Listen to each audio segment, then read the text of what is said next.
وہ آفس کی میٹنگ سے فارغ ہوا تو اس کی مام کی کال آ گئی تھی۔ ان کی کال سنتے ہوئے انہیں اپنی پسند کے بارے میں بتانے لگا۔ تو آج آپ اس سے فائنلی مل رہی ہیں اور میں جانتا ہوں آپ کو وہ بہت پسند آئے گی۔ وہ دھیمے سے مسکراتے ہوئے بولا تو دوسری طرف سے ثروت بیگم بھی بے اختیار مسکرا دی۔ مجھے اپنے بیٹے کی پسند پر پورا بھروسہ ہے۔ وہ ہلکا سا مسکرائی، پھر کچھ مزید گفتگو کے بعد اس نے کال کاٹی اور راکنگ چیئر کی پش سے ٹیک لگائے جھولنے لگا۔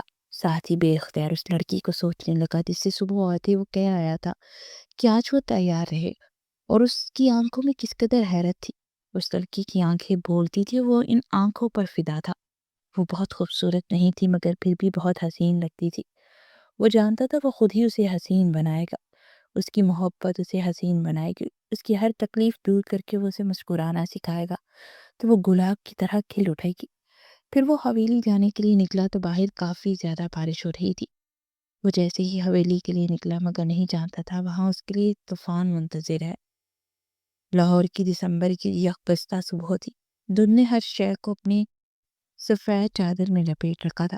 گلبرگ کے اس قدیم اور وسیع و عریض بنگلے نما حویلی کی اونچی دیواریں بھی دھند میں تحلیل ہوتی محسوس ہو رہی تھی۔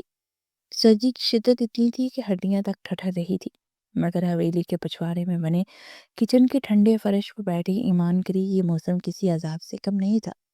21 سالہ ایمان کے ہاتھ سن ہو چکے تھے، سنک میں برتنوں کا ڈھیر تھا اور نل سے آنے والا پانی برف کی مانند تھا جو اس کی نازک انگلیوں کو مزید نیلا کر رہا تھا۔ اس کی انگلیوں کے پوروں میں درد کی ایک لہر تھی جو سیدھی اس کے دل میں تک جاتی تھی۔ وہ خالی نظروں سے سامنے دیوار پر لگی گھڑی کو دیکھ رہی تھی۔ صبح کے 8 بج رہے تھے اور گھر میں ابھی سے ایک طوفان بھرپا تھا۔ اس کے ذہن میں خیالات کا ایک نہ تھمنے والا شور تھا۔ وہ سوچ رہی تھی کیا وہ واقعی اس گھر کی بیٹی ہے، وہی گھر جسے اس کے والد لیاقت صاحب نے بڑے چاؤ سے بنایا تھا، جہاں بچپن میں وہ شہزادیوں کی طرح گھومتی تھی۔ آج اسی گھر کی چھت تو اس کے سر پر تھی مگر زمین اس کے پیروں تلے سے کھینچ لی گئی تھی۔ اس کی بیمار مالک حق بیگم جو کبھی اس گھر کی مالکن تھی، اپنے گھر کے ایک نم زدہ کمرے میں فالج زدہ پڑی تھی۔ ایمان کی آنکھوں میں آنسو نہیں تھے، شاید سردی نے انہیں بھی منجمد کر دیا تھا، یا شاید حالات کی تختینوں سے اندر سے اتنا خشک کر دیا تھا کہ اب رونے سے بھی یارا نہیں رہا تھا۔ وہ صرف ایک مشین تھی، ایک ایسی مشین جس میں جذبات ہونے کا کسی کو یقین نہیں تھا۔ ایمان، ارے او مہارانی، ابھی تک برتن ہی دھو رہی ہو؟ تائی نصرت کی ایک کرخت آواز نے اس کے خیالات کا سلسلہ منقطع کر دیا۔ ایمان نے چونک کر دیکھا، نصرت بیگم گرم شال میں لپٹی کچن کے دروازے پر کھڑی تھی۔ ان کے چہرے پر ہمیشہ کی طرح ناگواری تھی۔ تمہیں پتہ ہے نا آج وہ آ رہا ہے لندن سے زرون سکندر، اگر اس کے استقبال میں ذرا سی بھی کمی رہ گی تو تیری کھال ادھیڑ کر رکھ دوں گی۔ جلدی ہاتھ چلاؤ اور ڈرائنگ روم میں ہیٹر چلا کر آؤ، اور خبردار جو تم میلے کچیلے حلیوں میں مہمانوں کے سامنے آئی تو۔ ایمان نے خاموشی سے سر ہلایا اور گیلے ہاتھوں کو اپنی قمیض کے دامن سے پونچھتی ہوئی کھڑی ہو گئی۔ سردی کی وجہ سے اس کے جوڑ دکھ رہے تھے مگر اس نے شکایت نہیں کی۔ اس کا وجود اس گھر میں ایک سائے کی طرح تھا جو موجود تو تھا مگر کسی کو نظر نہیں آتا، سوائے اس وقت کے جب کام کروانا ہو۔ وہ کچن سے نکلی تو لاؤنج کا منظر بدلا ہوا تھا۔ ہر طرف نفیس قالین بچھے تھے، فانوس روشن تھے اور ہیٹرز کی وجہ سے فضا گرم تھی۔ یہ گرمائش ایمان کے ٹھنڈے وجود کو چراتی ہوئی محسوس ہوئی۔ سامنے سے اس کی چچی شگفتہ اپنی بیٹی فروا کے ساتھ سیڑھیوں سے اتر رہی تھی۔ فروا نے جدید فیشن کا انتہائی مہنگا مغربی طرز کا لانگ کوٹ اور بوٹس پہن رکھے تھے، جبکہ تائی کی بیٹی آرزو صوفے پر بیٹھی میک اپ آرٹسٹ سے اپنے بال بنوا رہی تھی۔ ان دونوں کو دیکھ کر ایمان کو اپنی پرانی اونی چادر اور گھسی ہوئی چپل پر شرمندگی نہیں ہوئی بلکہ ایک عجیب سا ترس آیا۔ یہ سب اس کے لیے تیار ہو رہی تھی تاکہ ایک امیر کزن کو متاثر کر سکے، جبکہ ایمان کا مسئلہ صرف یہ تھا کہ آج کا دن بنا کسی تجویز کے گزر جائے اور وہ اپنی ماں کے لیے وقت نکال سکے۔ دیکھو ذرا اس کی شکل۔ آرزو نے شیشے میں ایمان کا عکس دیکھ کر منہ بنایا۔ ماما اس سے کہیے مہمانوں کے سامنے نہ آئے، زرون بھائی کیا سوچیں گے، ہمارے گھر میں ایسی فقیرنی نما لڑکیاں بھی رہتی ہیں۔ شگفتہ بیگم نے ہنس کر تائید کی۔ ہاں ایمان، تم ایسا کرنا، مہمان کے آنے کے بعد کچن میں ہی رہنا، صرف جب آواز دو تو ٹرے لا کر رکھ دینا، فوراً غائب ہو جانا۔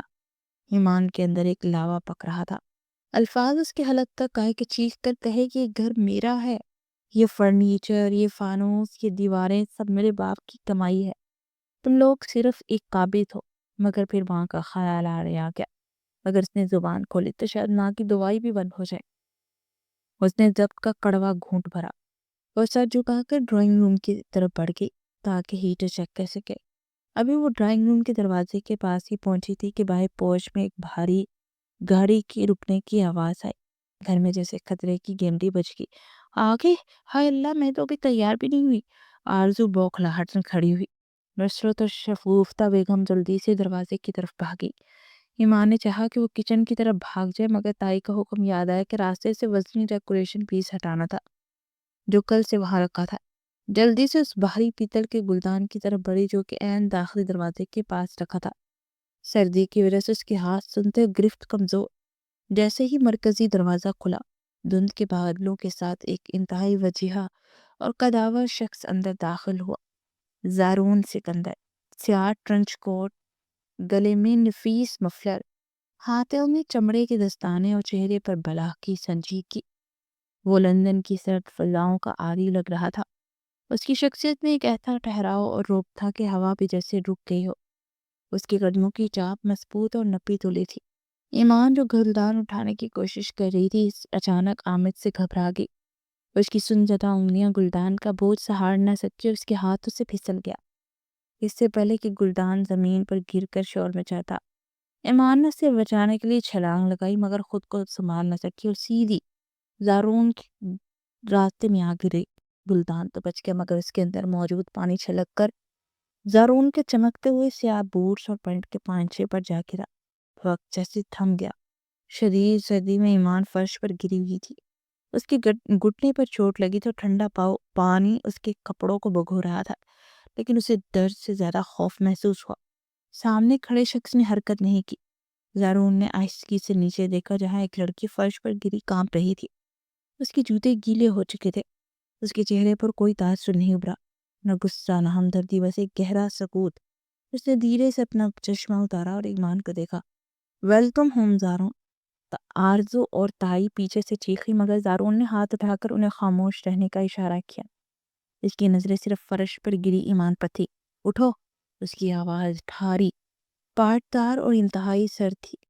حکم ایسا تھا جسے رد کرنا ناممکن تھا۔ ایمان لڑکھڑاتے ہوئے اٹھی اور اس کا دوپٹہ ڈھلک گیا جسے اس نے جلدی سے درست کیا۔ وہ نظریں نہیں اٹھا پا رہی تھی۔ زارون نے جیب سے رومال نکالا اور انتہائی نفاست سے اپنے جوتوں پر گرا پانی صاف کرنے لگا۔ یہ سیدھا ہوا اور ایمان کے چہرے کو بغور دیکھا۔ کہ اس گھر میں چلنے کے اصول نہیں سکھائے گئے یا پھر بینائی کا مسئلہ ہے؟ زارون کا لہجہ سپاٹ تھا، مگر اس نے چھپی کاٹ تلوار سے زیادہ تیز تھی۔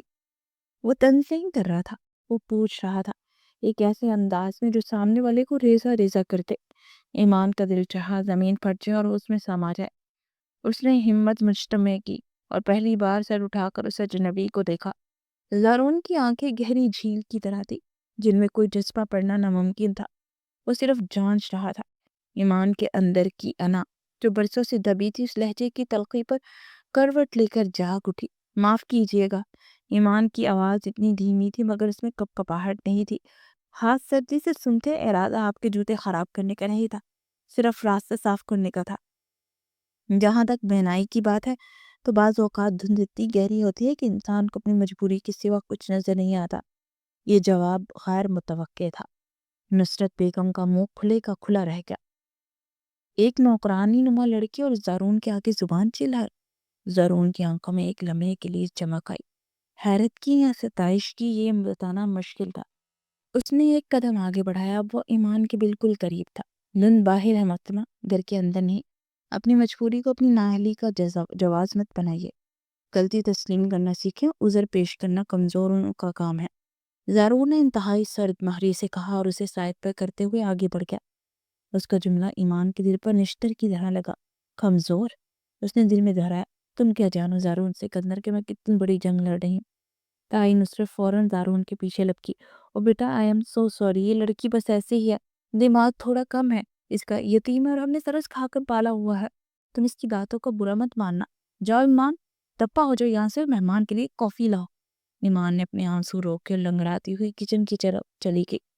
اس کا گھٹنا زخمی تھا مگر روح کا زخم زیادہ گہرا تھا۔ ڈرائنگ روم میں سارون صوفے پر براجمان تھا۔ اس کا انداز کسی شہنشاہ جیسا تھا، وہ خاموش تھا اور صرف سن رہا تھا۔ دائی اور چچی کی چاپلوسی، آرزو اور فروا کی بناوٹی ہنسی اور بیہودہ سوالات، وہ سب کا جائزہ لے رہا تھا۔ اس کی عقابی نگاہیں کمرے کی ہر تفصیل کو نوٹ کر رہی تھی۔ اسے یہ سب ایک ڈرامہ لگ رہا تھا مگر وہ خاموش تماشائی بنا بیٹھا تھا۔ تھوڑی دیر بعد ایمان کافی کی ٹرے لے کر آئی۔ اس نے محسوس کیا جیسے ہی وہ کمرے میں داخل ہوئی زارون کی نظریں اس پر جم گئی۔ اس بار وہ محتاط تھی۔ اس نے کافی کا کپ میز پر رکھا۔ زارون نے کپ اٹھاتے ہوئے ایمان کے ہاتھ دیکھے، وہ سرخوڑے تھے اور انگلیوں پر سوجن تھی۔ زارون نے کپ لبوں سے لگایا۔ اس کی نظریں ایمان کے چہرے سے ہٹ کر اس کے ہاتھوں پر تھی مگر اس نے کچھ نہیں کہا۔ کافی میں چینی کم ہے، اس نے کپ واپس رکھتے ہوئے اسپاٹ لہجے میں کہا، اور مجھے کافی کے ساتھ کچھ گھر کا بنا ہوا چاہیے، بیکری کا کچرا نہیں۔ نصرت بیگم فوراً بولی، ارے بیٹا، ابھی لنچ میں آرزو نے تمہارے لیے بہت کچھ بنایا ہے، بس تھوڑی دیر انتظار کر لو۔ ایمان خاموشی سے ٹرے لے کر پلٹی تو زارون کی آواز سے اسے روکا۔ رکیے ایمان، رکے، اگلی بار کافی لاتے وقت دھیان رکھیے گا ٹرے کانپنی نہیں چاہیے، مجھے کمزوری بالکل پسند نہیں۔ ایمان نے مڑ کر اسے دیکھا۔ زارون کے چہرے پر وہی بے تاثر سنجیدگی تھی مگر اس کے الفاظ میں ایک عجیب سا پیغام تھا۔ ایمان نے سر جھکایا اور چلی گئی۔ دوپہر کے کھانے پر دسترخوان انواع و اقسام کے کھانوں سے سجا ہوا تھا۔ زارون ہٹ چیئر پر بیٹھا تھا۔ آرزو اور فروا اس کی پلیٹ پڑنے کے لیے بے چین تھی۔ یہ کڑاہی میں نے بنائی ہے زارون، آرزو نے جھوٹ بولا، اور یہ میٹھا میں نے، فروا نے دعویٰ کیا۔ زارون نے خاموشی سے کھانا شروع کیا۔ وہ ہر نوالے کو پرکھ رہا تھا۔ اس کا ذائقہ انتہائی نفیس تھا۔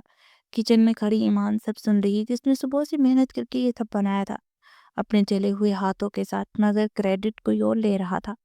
زارون نے اچانک چمچ رکھا اور آرزو کی طرف دیکھا۔ اس کڑاہی میں آپ نے کون سا خاص مسالہ استعمال کیا ہے؟ اس کا ذائقہ عام ریسٹورنٹ جیسا نہیں ہے، کافی روایتی ہے۔ زارون کا لہجہ سراسر تعریفی تھا مگر آنکھوں میں تفتیش تھی۔ آرزو بوکھلا گئی، وہ جی بس شان کے مسالے اور تھوڑا سا دہی۔ زارون نے ابرو اچکایا، دہی؟ اس ڈش میں ٹماٹر کی بیس ہے، دہی ڈالنے سے تو یہ پھٹ جاتی۔ دلچسپ، اس نے طنزیہ مسکراہٹ سے کہا اور دوبارہ کھانے کی طرف متوجہ ہو گیا۔ آرزو کا چہرہ فک ہو گیا جبکہ شگفتہ اور نصرت نے بات بدلنے کی کوشش کی۔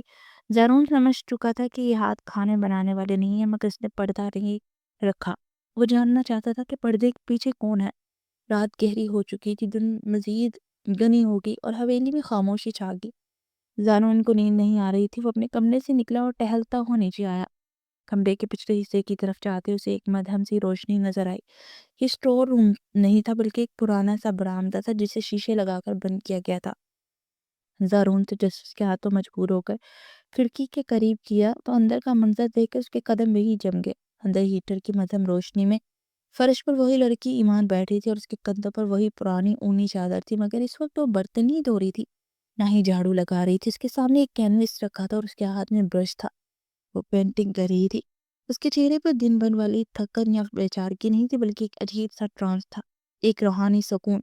وہ کینوس پر گہرے نیلے اور سیاہ رنگ سے ایک طوفان بنا رہی تھی جس کے بیچ میں ایک تنہا کشتی تھی جو ڈوب نہیں رہی تھی بلکہ لہروں سے لڑ رہی تھی۔ زارون شیشے کے پار پانچ لوگ کے اسے دیکھ رہا تھا۔ یہ لڑکی ایک معمہ تھی، دن میں ایک ڈری ہوئی ملازمہ جو کپ کپاتے ہاتھوں سے کافی دیتی اور دن رات میں ایک مصورہ جو اپنے برش سے طوفان تخلیق کر رہی ہے۔ زارون کی نظریں اس کے چہرے پر ٹک گئی۔ اس لڑکی کی آنکھوں میں ویرانی تھی مگر اس کا ہنر چیخ چیخ کر اس کے اندر کے لاوے کا پتہ دے رہا تھا۔ زارون نے محسوس کیا اس لڑکی کے اندر بہت کچھ ایسا ہے جو اس حویلی کی دیواروں میں دفن ہے۔ وہ وہاں کچھ دیر کھڑا رہا، صرف ایک خاموش تماشائی کی طرح، پھر آہستگی سے واپس مڑ گیا۔ اس کے دل میں ایک بات طے ہو گئی تھی کہ اس لڑکی کی یہ حقیقت جان کر رہے گا۔ وہ یہاں ایک کاروباری ڈیل اور شادی کے لیے آیا تھا لیکن اسے اندازہ نہیں تھا کہ اس کا واسطہ وارث دل سے پڑنے والا ہے، وہ وارث جو فی الحال اپنی ہی سلطنت میں غلام بنی بیٹھی تھی۔ اگلے دن وہ معمول کے مطابق جس طرح لندن میں صبح سویرے اٹھتا تھا اسی طرح آج بھی اٹھ جائے۔ ٹریک سوٹ پہننے کے بعد وہ واک کے لیے باہر نکلا تو رات والی لڑکی اب لاؤنج میں جھاڑو لگا رہی تھی۔ وہ اسے ایک گہری نگاہ سے دیکھتا ہوا باہر کی جانب بڑھ گیا۔ واک سے جب وہ واپس آئے تو ابھی تک لاؤنج میں سناٹا ہی تھا، جس کا مطلب تھا کہ ابھی تک کوئی بھی سو کر نہیں اٹھا، اور کچن سے کھٹ پٹ کی آوازیں آ رہی تھی۔ وہ کچن میں آیا تو وہ لڑکی مصروف سی آٹا گوندھ رہی تھی۔ سنو لڑکی، میرے لیے ایک چائے کا کپ بنا دو۔